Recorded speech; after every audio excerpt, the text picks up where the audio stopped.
capítulo 2, vamos ler a partir do versículo 6. Acompanhe aí na sua Bíblia, por favor.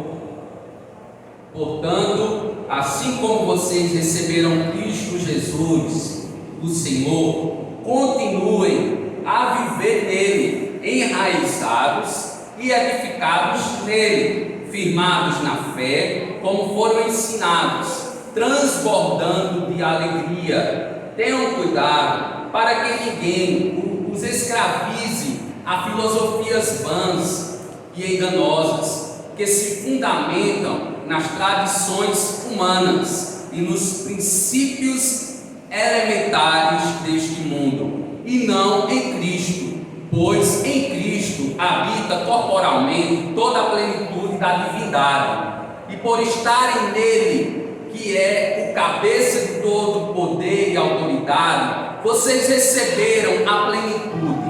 Nele também vocês foram circuncidados, não com uma circuncisão feita por mãos humanas, mas com a circuncisão feita por Cristo, que é o despojar do corpo da carne. Isso aconteceu quando vocês foram sepultados com Ele no batismo, e com Ele foram ressuscitados mediante a fé no poder de Deus que o ressuscitou dentre os mortos. Até aqui, mantenha sua Bíblia aberta. Vamos falar com o Senhor mais uma vez. Pai, no nome do Teu Filho amado Jesus, que o Senhor fale por intermédio da Tua palavra dessa manhã de ceia, onde nós estaremos recordando da Tua morte e ressurreição dentre os mortos. Que o Senhor esteja trazendo, ó Deus, edificação, consolo, admoestação. Que o Senhor, ó Deus, nos confronte. Que o Senhor, ó Deus, esteja conosco hoje e sempre. E dizemos amém. Meus amados irmãos, a vida cristã corresponde a uma pessoa em particular, o Senhor Jesus Cristo. A vida cristã tem em comum uma pessoa singular, particular, Jesus de Nazaré. A vida cristã tem uma finalidade: estar edificado e enraizado em Cristo. A vida cristã tem Cristo no centro e é dada quando pecadores são salvos pela graça divina, pela fé no sangue derramado por seu Filho. Paulo disse em Gálatas capítulo 2, versículo 20: fui crucificado com Cristo, assim já não sou eu quem vive, mas Cristo vive em mim. Isso de fato é uma boa notícia, irmãos. Cristo viver em nós. Isso é uma maravilhosa notícia. Isso é uma notícia que nos traz alegria, nos traz gozo no Espírito Santo, porque Cristo vive em nós. Isso quer dizer que eu e você fomos justificados diante do Deus Pai. Deus bateu o martelo e disse: vocês foram justificados. Vocês são justos, não por seu mérito, não por suas próprias obras, mas pela obra vicária do meu Filho na cruz do Calvário. Por isso que Ele nos chama de justos. Isso se chama justificação pela fé. E esse texto de Paulo ainda aos Gálatas ainda nos faz refletir que além disso estamos sendo santificados em nossa peregrinação. O nosso coração ele é peregrino, o nosso coração ele é forasteiro. A nossa pátria não é essa, a nossa pátria ela está acima dessa. A nossa pátria está além dessa, que é a Nova Jerusalém, para aqueles que estarão com Cristo e reinarão com Cristo para todo sempre. Então, meus amados irmãos, esse é o chamado bíblico ao sofrimento e à negação de si mesmo, a serviço de Cristo, pois o mesmo dizia em Lucas capítulo 9, versículo 23, a todos: se alguém quiser acompanhar, negue-se a si mesmo, tome diariamente a sua cruz e siga-me. Esse é o preço do discipulado, é a crucificação diária, é estar negando a si mesmo diariamente. Pois bem, irmãos, observe aí na sua Bíblia o texto que nós lemos inicialmente. Nessa manhã de ceia do Senhor, nós estaremos refletindo nessa porção da carta aos Colossenses, que conta acerca acerca da supremacia de Cristo, ou seja, Cristo é superior a todas as coisas, Cristo é superior aos poderes terrenos, Cristo é superior aos poderes celestiais. Esse Cristo, ele é acima, ou ele é supremo. Por isso que essa carta reflete acerca da supremacia de Cristo, ou seja, Cristo, ele está acima da criação, Cristo está acima dos poderes e das autoridades, tanto físicas como invisíveis.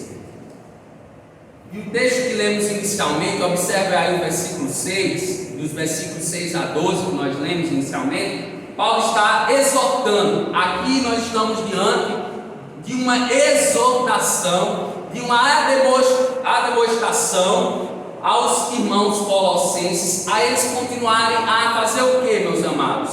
Andar naquilo, ou seja, e naquele, isto é, em Cristo, a andar naquilo para o qual eles foram chamados, e naquele que é o cabeça. Paulo vai chamar de cabeça de todo principado e potestade, aquele que por intermédio do ensino de Jesus ou da doutrina de Cristo eles aprenderam e não de acordo com as meras tradições humanas. E diante disso iremos meditar no seguinte tema: cada cristão vivencia a morte e a ressurreição com Cristo. Vamos repetir comigo nessa manhã de ceia, vamos lá? Cada cristão vivencia a morte e a ressurreição com Cristo. Porque cada cristão vivencia a morte e a ressurreição com Cristo. Em primeiro lugar, nós distraímos a primeira verdade que conseguimos observar nesse texto é porque o cristão é salvo sendo um com Cristo. Você é salvo estando em comunhão com Cristo. Você é um salvo estando em harmonia com o corpo de Cristo.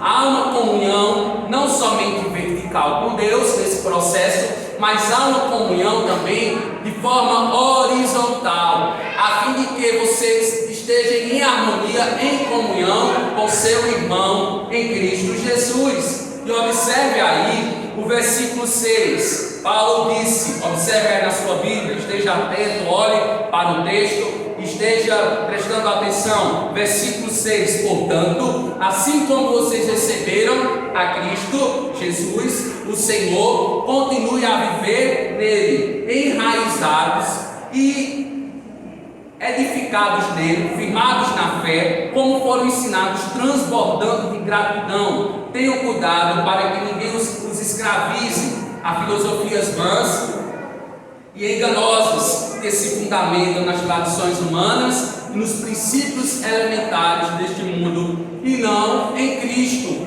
Em outras palavras, meus amados, o que Paulo quis dizer com isso? É como se Paulo, de fato, ele tivesse falado: vocês não receberam a Jesus? Quem aqui recebeu a Jesus? Amém? Todos aqui receberam a Jesus? Diga amém, glórias a Deus.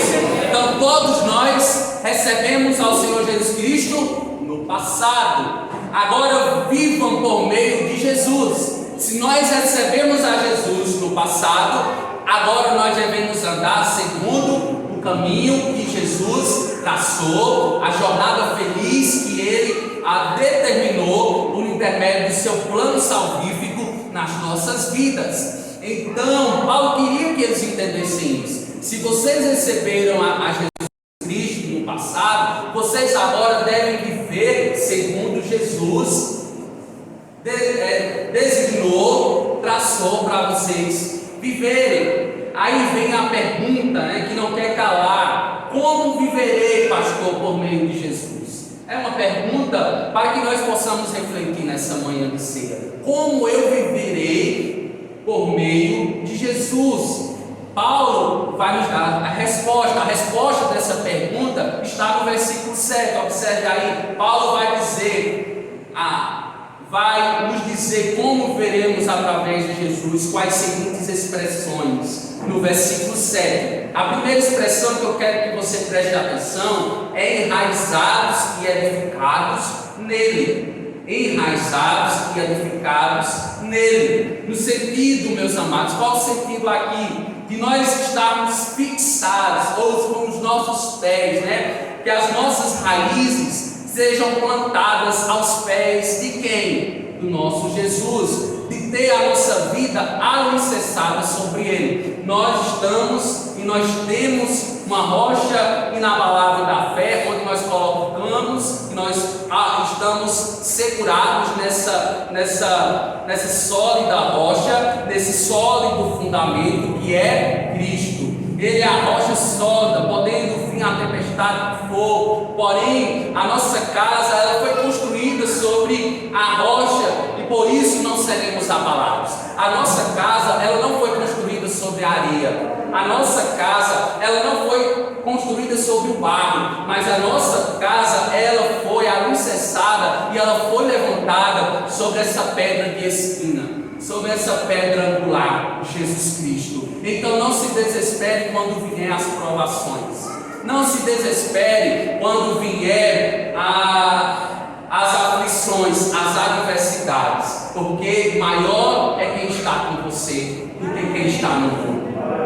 É o Deus Criador dos céus e da terra, é o Deus que te sustenta, é o Deus que naquele momento da enfermidade todos podem fechar os olhos para você, mas Ele olha para você e Ele te segura pelos seus braços de amor. É Ele que tem sido um Pai amoroso e generoso, tem cuidado de você e dos seus familiares. Não se esqueça disso, porque você tem a quem recorrer, você tem a quem aclamar. Mas a segunda, antes de nós irmos para a segunda expressão, Paulo disse em 1 Coríntios capítulo 3, versículo 9: pois nós somos cooperadores de Deus, vocês são lavoura de Deus e edifício de Deus. Vamos dizer comigo, vamos lá? Nós somos lavoura de Deus e edifício de Deus. Você é lavoura de Deus, você é edifício de Deus. O que quer dizer isso? Você está plantado em Deus. Deus plantou no seu coração a salvação no seu Filho Jesus Cristo. A segunda expressão é firmados na fé. E essa expressão é muito interessante, ou seja, rendido à fé que te salvou. Você está firmado à fé porque Deus rendeu seu coração a essa fé, porque Deus lhe humilhou, lhe prostrou. Isso é maravilhoso, porque Pedro vai dizer: estejam humilhados sob a poderosa mão do Senhor, porque a seu tempo Ele há de te exaltar. E essa exaltação se refere a quê, pastor? A glorificação final, onde nós receberemos um corpo de glória semelhante ao nosso Senhor e Salvador Jesus Cristo. Essa expressão firmados na fé, ela é maravilhosa. Nós não estamos firmados em qualquer vento de doutrina, nós não estamos firmados em qualquer fé com o fim em si mesmo, nós estamos firmados em qualquer intercessor, em qualquer auxiliador, em qualquer mediador. Não, mas nós estamos fixados e estamos firmados numa fé que de fato nos dá salvação, porque Ele mesmo diz: eu sou o caminho, a verdade e a vida, e ninguém vem ao Pai a não ser por mim, ou a não ser por Ele mesmo. Só por meio de Jesus nós temos a salvação. E a terceira expressão que eu quero que os amados prestem atenção, a última expressão, podemos refletir ainda. Não, a terceira expressão, para irmos para a última expressão, a terceira expressão é como foram ensinados. Nós temos sido ensinados por intermédio de quem? Do Espírito Santo. Ele quem aplica a salvação, Ele quem nos ensina. E é segundo o quê? É por intermédio de quê que Ele nos ensina? Por intermédio da palavra de Deus. É por intermédio do conhecimento da palavra de Deus que nós somos ensinados. E a última expressão é de como viveremos por meio de Jesus. Qual é a última expressão de como viveremos por meio de Jesus? É a expressão transbordando em gratidão. Você tem sido grato ao Senhor? Você tem buscado ser grato a tudo aquilo que Ele tem lhe fornecido, lhe dado? Ou seja, um cristão feliz pode ter recebido algo muito valioso. Por isso que nós estamos felizes, porque nós recebemos algo de maior valor que existe na face da terra, que foi termos sido salvos mediante a fé. O dom de Deus, a salvação que nos foi nos dada de forma imerecida, um presente de Deus para as nossas vidas. é o sentido de querer agradecer de forma abundante pelo favor imerecido, pela graça obtida mediante a fé, no sacrifício vicário do Filho de Deus. Sendo um com Cristo, nós somos um com Cristo, irmãos. Irmãos, o verdadeiro cristão vive uma experiência de morte e ressurreição com Cristo. Como assim, pastor? Como é que eu vou viver uma experiência de morte e ressurreição com Cristo? Não se deixando escravizar por sua carne novamente, não confiando na sua carne, não dando mau testemunho, não se alimentando das imundícias deste mundo, como quando vivíamos na velha natureza. Então, nós vivemos em novidade de vida. Nós não somos aqueles que retrocedem e que voltam a estar ruminando aquilo que o mundo dava para a gente, e que de alguma maneira a gente pensava que nós estávamos satisfeitos, mas era pura ilusão. Eu quero dizer que o mundo é ilusão, o mundo é passageiro, o mundo jaz maligno, ele está se deteriorando, a imundícia, a impureza, a imoralidade sexual, isso tem subido as narinas do Senhor. E Deus, o cálice da ira de Deus a cada dia se acrescenta ainda mais, porque o mundo e todas as esferas estão corrompidas, estão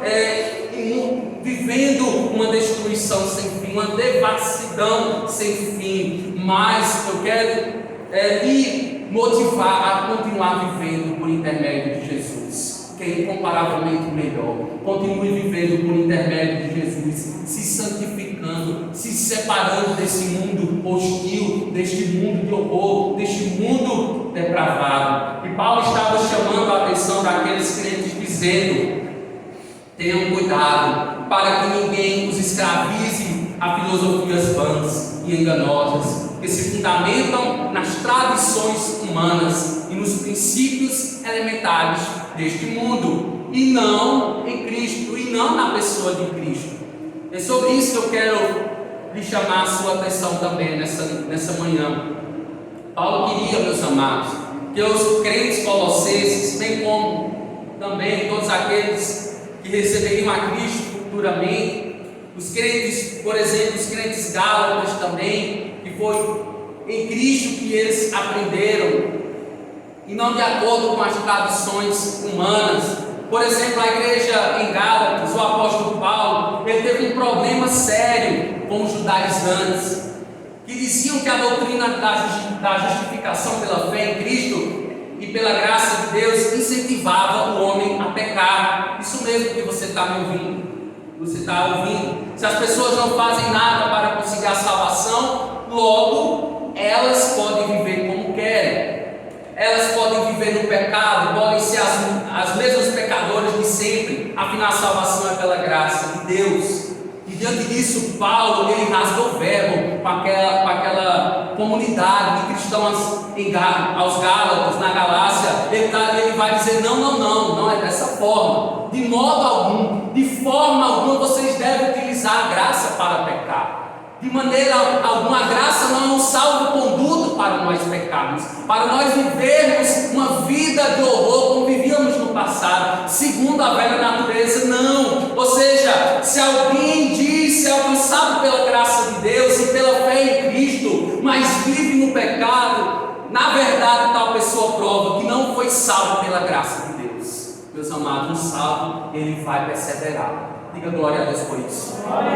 O salvo, ele não vai viver uma vida de pecado, mas o salvo, ele vai perseverar. Nós podemos errar? Sim, erraremos. Nós podemos cair? Sim, cairemos. Mas nós não continuaremos na situação. Nós iremos abandonar, porque aqueles que confessam, abandonam, vamos lá, alcança misericórdia. Aqueles que confessam e que abandonam o seu erro, seus pecados, alcançaram uma compaixão, alcançaram a graça de Deus. Então Paulo estava dizendo: cuidado com essa teologia equivocada que vocês estão vivendo, cuidado com essa situação que vocês estão vivendo de pecados e utilizando a graça de alguma maneira para pecar. Paulo vai dizer: cuidado, irmãos Gálatas, cuidado, irmãos Colossenses. Irmãos, infelizmente tem muitos que estão hoje em dia utilizando a graça para pecar. como os judaizantes no tempo do apóstolo, e se não se arrependerem, possa ser que tenha uma surpresa não muito agradável no último dia, diante daquele que tudo vê. Nós temos uma visão limitada, mas nós servimos um Deus de uma visão ilimitada. Ele vê todas as coisas, Ele prescruta o nosso ser. Ele sabe o que está escondido dentro de nós. Ele sabe o que está dentro das nossas entranhas. Porque quando Ele nos olha por inteiro. Você tem um Pai que te olha por inteiro. Você tem um Pai que cuida de você por inteiro. E Ele quer que você alcance a cada dia, esteja na sua graça a cada dia. Se você está vivendo uma situação que precisa de uma restauração espiritual, você tem um Pai que é especialista por excelência de tratar o teu pecado, de estar te renovando espiritualmente novamente. É só você confessar os seus pecados, porque você tem um advogado santo e justo, que à medida que você apresenta os seus pecados a Ele é fiel e justo. Vamos lá, igreja, Ele é fiel e justo para perdoar os nossos pecados e nos purificar de toda e qualquer injustiça. É esse o teu Pai, é esse o meu Pai, onde nós podemos recorrer a Ele. Esse negócio, de uma vez salvo para sempre, irresponsavelmente, tornando a graça de Deus barata e sem valor. É como se uma pessoa ela utilizasse a graça e de alguma forma deliberadamente vivesse uma vida de pecado. Mas não é isso que Deus planejou para mim e para você. Deus planejou uma vida em abundância. Amém, igreja? Deus projetou uma vida em abundância de novidade, de vida. Isso vai dar errado no dia da prestação de contas com Deus. Quem fala essa frase, uma vez salvo, salvo para sempre, e vive de forma irresponsável a salvação, possa ser que ele vá se ater com Deus um dia. Isso vai dar errado porque nós estaremos prestando, amém? Contas de todas as nossas ações, das obras boas e das obras ruins que praticamos em vida. Deus tenha misericórdia de nós, amém, irmãos? Que Deus tenha misericórdia daqueles que assim o fazem.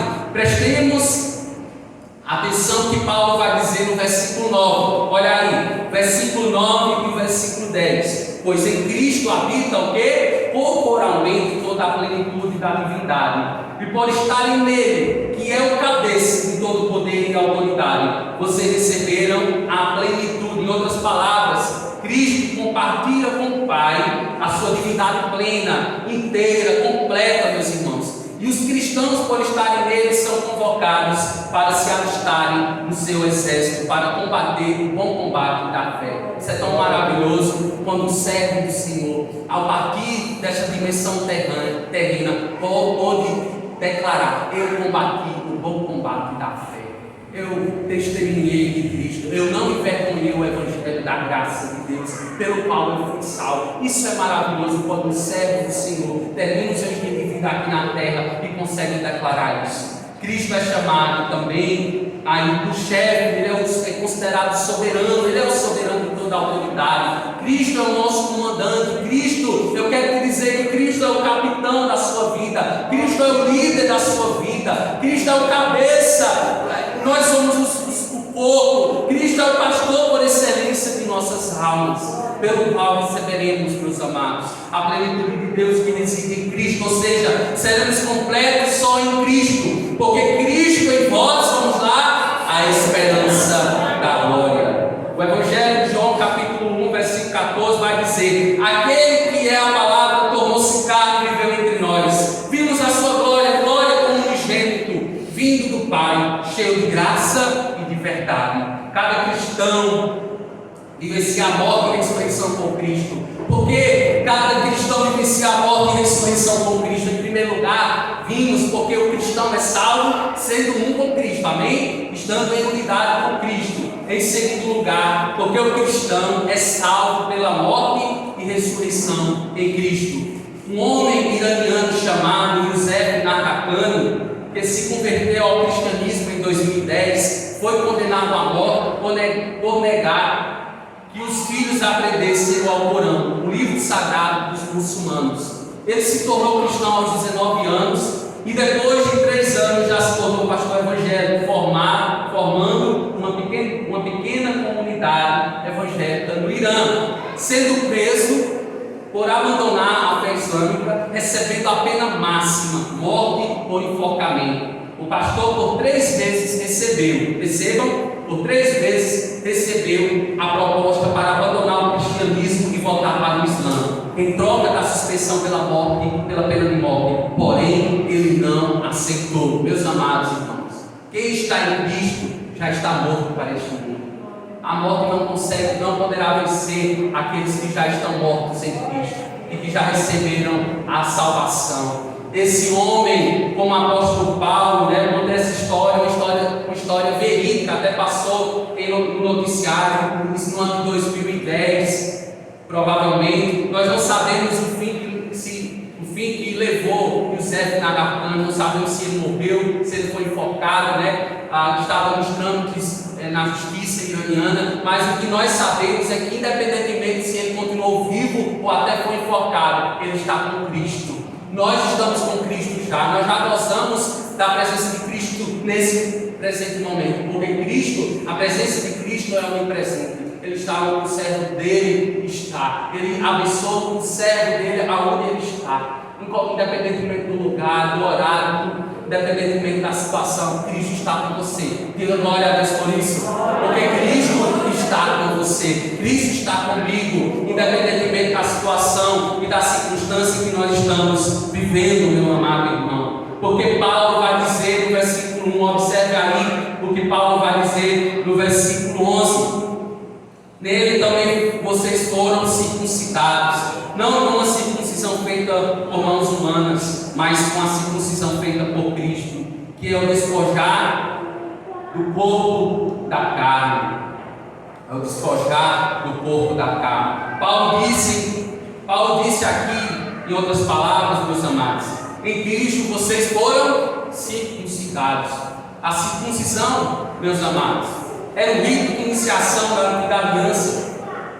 A circuncisão, em suma, ela significava a remoção do pecado, a mudança de coração, a inclusão na família da fé. Em outras palavras, Paulo diz que no batismo cristão, em Cristo, em seu corpo, os mesmos já tinham sido circuncidados. Batismo é a circuncisão de Cristo. Ou seja, significa o lavar que remove o pecado, a renovação pessoal pelo Espírito Santo de Deus e a participação como membro do corpo de Cristo. Cristo, ele cumpriu cabalmente a lei dos profetas, foi circuncidado ao 8º dia. A Gálatas vai dizer 4:4 que ele nasceu na plenitude dos tempos, nascido debaixo da lei por uma mulher virgem, uma mulher que foi bem-aventurada entre as mulheres da sua geração. Então esse Jesus, ele cumpriu cabalmente a circuncisão, ou esse sinal, esse ritual que marcava o povo da antiga aliança, mas substitui agora a circuncisão, é o batismo. O batismo também significa esse sepultamento, significa morte para este mundo e nascimento para uma vida com Deus. É tanto que Paulo vai dizer em Romanos 6:4, Paulo disse: portanto, fomos sepultados com ele na morte por meio do batismo, a fim de que, assim como Cristo foi ressuscitado dos mortos, mediante a glória do Pai, também nós vivamos uma nova vida. Se fomos sepultados, se morremos com Cristo, também um dia seremos ressuscitados. Batismo também quer dizer significa ressurreição também dentre os mortos.